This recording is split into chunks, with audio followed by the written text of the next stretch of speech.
سلام، خیلی خوش اومدید به قسمت دوم پادکستمون با موضوع این که چطور و از کجا شروع کنیم درباره تولید محتوا و بتونیم ازش درآمدزایی داشته باشیم. و این توجه کنید که این درآمدزایی که میگم یوتیوب و آپاراته، یعنی قراره که شما وقتی میخواید تولید محتوا رو شروع کنید و به درآمد برسید یا یوتیوب یا آپارات، داخل اینستاگرام و فروش دوره و اینا شما باید راه دیگه ای رو برید. یعنی این راهی که ما داریم میریم با اون راه کاملا فرق میکنه. چرا؟ چون توی اینستاگرام شما باید مخاطب خودتون رو جذب کنید، بهش محصول یا دوره خدماتی که دارید رو بفروشید. ولی داخل یوتیوب و آپارات شما بعد این مدتی که مخاطبای خودتون رو جذب کردید به درآمد میرسید و دیگه تا عمر دارید این کانال هست واسهتون و همیشه هم درآمد دارید. ولی داخل اینستاگرام اینجوری نیست. شما باید مخاطب خودتون رو جذب کنید و اعتماد سازی براش انجام بدید که بتونه دورهاتون رو بخره و این چیزا که همون حالت سایت هم میشه. ولی خب این آپارات و یوتیوب کاملا فرق میکنه و محتوای ما هم کاملا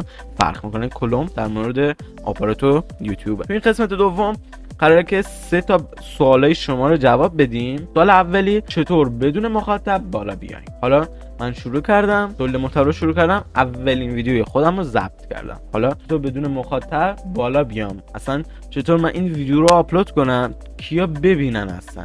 درسته؟ خب سوال ما تا اینجا. اول از همه زمانی که کانال میزنید، اسم کانالتون با آیدی کانالتون، بعضیا پیج اینستاگرام میزنن و میخوان آیدی پیج اینستاگرامشون با اون کانالشون داخل آپارات یوتیوب یکی باشه. قبل از اینکه اون کانال رو بزنید بهتره برید داخل سوشال میدیا مثل تلگرام، ایتا، روبیکا، اپای ایرانی یا اپای دیگه، ببینید که اون آیدی های آزاد هست یا نه. اگر که میخواید آیدی روندی رو داشته باشید و اگر هم نه که براتون فرق نمیکنه که اینجا مهم نیست. کانالتون رو میزنید به طور مثال سعید بی 52.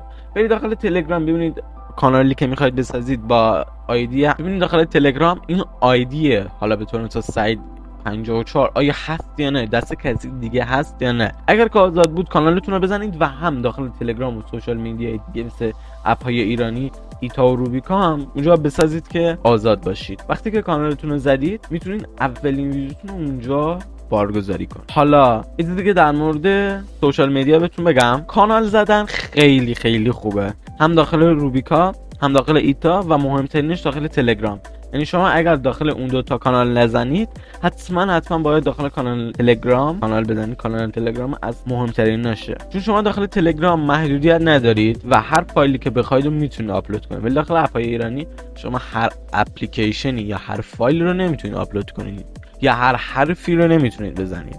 من به همین دلیل داخل کانال ایتا بند شدم، به دلیل گذاشتن وی پی ان واسه افراد بند شدم. ولی خب داخل کانال تلگرام نه، کاملا آزاد و راحت میتونم واسه شون وی پی ان آپلود کنم. یکی از راههایی که شما میتونید با مخاطبتون خوب باشید، ببینید که دردشون چیه، به چی بیشتر نیاز دارن. طور مثال من داخل کانالم وقتی میبینم مخاطبم بام راحت تر هستن، بام صحبت میکنن، میان داخل آیدیم یا داخل گروهی که دارم میان سوالاشون اونجا میپرسن و جوابشون میدن، میبینم که باحال هستن، میان واسهشون وی پی ان قرار میدم یا میان بک‌گراند گوشی واسهشون قرار میدم یا اپلیکیشنایی که بهشون معرفی میکنم که کارشون میاد واسهشون میذارم و اونها حمایتی از من میکنن و ویدیومو میبینن. داخل ایتا و روبیکا شما یکم محدود هستید اینجا و بالخصوص ایتا که خیلی شما زیاد محدود میشید برای تولید محتوا و محتوا آپلود کردن. ویدیوهایی که آپلود میکنید رو 100% داخل کانالتون بذارید و به افراد بگید. حالا اصلا کانال من زدم، یوتیوب و آپاراتم زدم، ولی خب 0 مخاطب و 0 دنبال کننده و 0 سابسکرایبر دارم. سوال دومی که ما اینجا داریم، گفتم که 3 تا سوال شما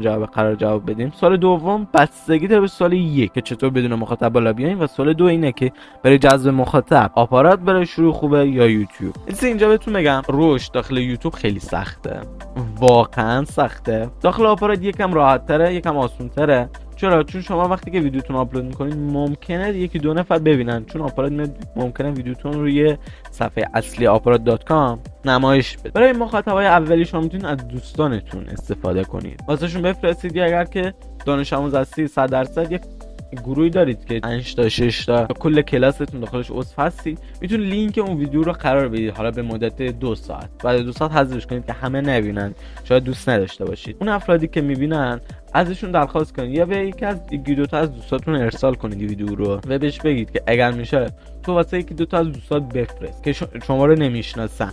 اینجوری میتونید شما مخاطب رو جذب خودتون کنید. برای شروع آپارات خوبه یوتیوب، من میگم آپارات برای شروع خوبه.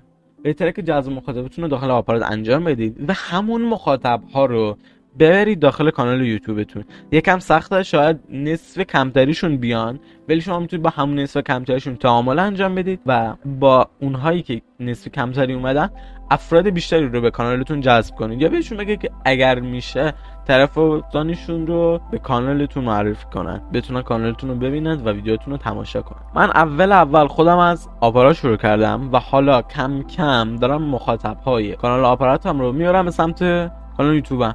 چرا؟ چون میام ویدیوهای هر روز تقریبا یک 3 ماه 4 ماه شروع کردم و هر روز ویدیو میذاشتم، ولی ویدیوهایی که به طور مثال برای 4 ماه پیشه رو الان دارم میذارم داخل کانال آپاراتم و بدون هیچ توضیح خاصی. ازم میپرسن چرا این ویدیوهای قدیمی رو الان داری برای ما آپلود میکنی؟ میگم اگر میخواید ویدیوهای جدید منو ببینید و بروز باشید، بهتره برید کانال یوتیوب منو ببینید. اونجا میتونید ویدیوهای بروزتر و جدیدترین ویدیوهایی که میذارم میتونید اونجا تماشا کنید. و حالا تا حالا فکر میکنم حدود 100 نفرشون رو تونستم اینجوری به سمت کانال یوتیوبم ببرم. سوال سوم من اینه که برای شروع تولید محتوا با چهره شروع کنیم یا بدون چهره و فقط صدامون باشه؟ ببینید این سوال سومی بستگی داره به خودتون. اوایل که میخواید شروع کنین 100% خیلیاتون از دوربین میترسید و دوست ندارید بیاید جلوی دوربین. اگر که فن بیان خوبی داشته باشید و اجتماعی باشید، هیچ مشکلی بهتون نداره و میتونید همون روز اول بیاید جلوی دوربین و هیچ استرسی هم ندارید. توجه کنید که اون جلوی دوربین اومدن تموم نمیشه و قرار شما باید یک روز بیاید جلوی دوربین. که چرا؟ حالا با چهره بهتره یا فقط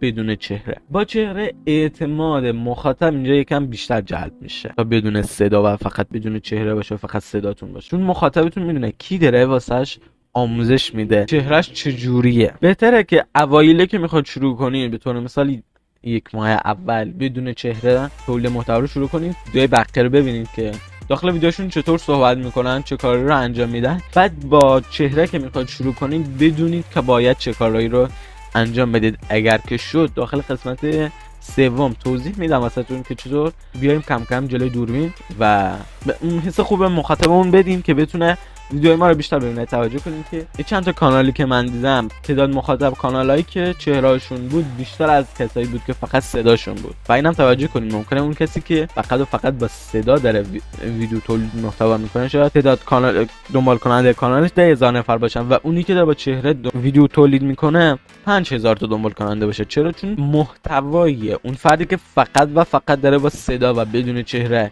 تولید محتوا میکنه خیلی بهتره. و اینم توجه کنید که بستگی داره به محتوای شما. هرچی محتواتون بهتر باشه و واسه مردم کارآموزتر باشه، بازدید بیشتری میخوره. یه نکته پربازدید هست که میگه، نکته مهم اینه که سوالی است، به طور مثال یه جور سوالیه من بهتون میگم، مخاطب اصلا چرا ویدیوهای منو ببینه؟ این سوالو بکنید از خودتون. چرا؟ که مشکل اون رفع بشه. باید یه ویدیویی آپلود کنید واسش که مشکل اون طرف رفع بشه، رفع مشکل بشه واسه اون مخاطب. اینجور باعث میشه که بازدید ویدیوتون خیلی بره با بالاتر و فرق نمیکنه تو چه حوزه کاری باشید. امیدوارم که از قسمت دوممون هم لذت برده باشید. من میشم که این پادکست رو واسه دوستاتون هم ارسال کنید.